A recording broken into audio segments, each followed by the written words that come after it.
শিক্ষার্থীদের বিক্ষোভ ও অবস্থানের কারণে রাজধানীর বিভিন্ন সড়কে দিনভর ছিল তীব্র যানজট। এতে চরম ভোগান্তিতে পড়েন যাত্রী চালক সহ পথে বের হওয়া মানুষজন। উত্তরায় বিএনএস সেন্টারের সামনে সড়কে দীর্ঘ সময় বন্ধ থাকে যান চলাচল। এ সময় বেশি দুর্ভোগে পড়েন বিদেশগামী যাত্রীরা। নির্ধারিত সময়ে বিমানবন্দরে পৌঁছাতে না পেরে ক্ষোভ জানিয়েছেন তারা। যাদের 5টা বাজে ফ্লাইট তাদের উপায় কি যে দুর্নীতি ধরে দুবাই প্রবাসী নরসিংদীর বাসিন্দা শরীফুদ্দিন বিকেল 5টায় তার ফিরতি ফ্লাইট, কিন্তু ঘড়ির কাঁটা যখন বেলা 4টা তখনও তিনি পার হতে পারেননি উত্তরার বিএনএস সেন্টার।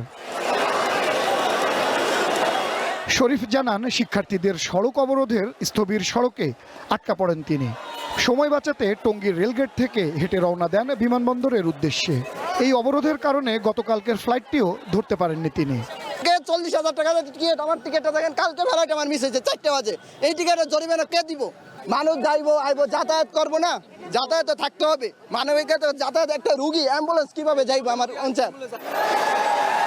এর আগে বেলা 1:30টার দিকে শিক্ষামন্ত্রীর পদত্যাগের দাবিতে উত্তরার বিএনএস সেন্টারের সামনে সড়ক অবরোধ করে শিক্ষার্থীরা।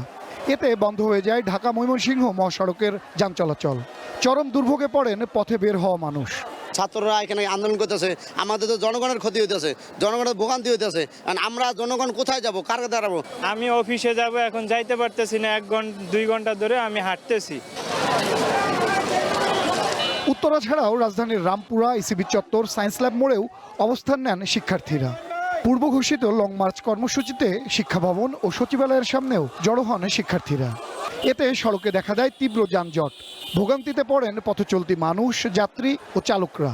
যে এত ভোগান্তি, কত মানুষ দেশ বিদেশে আসতেছে, তারা যে এত কষ্ট করতেছে, এখন এইটার খেসারটা কে দিবে? যে এই দেশে আমরা জন্ম নড়ে আমরা অভিশাপ। আমরা কোথায় থেকে হাইটে আসি, আমরা প্রবাসী, এখানে আসছি, আইসাসীরা এইভাবে হয়রানি। বিকেলের পরে সড়ক ছেড়ে দেয় আন্দোলনকারীরা। এরপরই স্বাভাবিক হয় বিভিন্ন সড়কের যান চলাচল।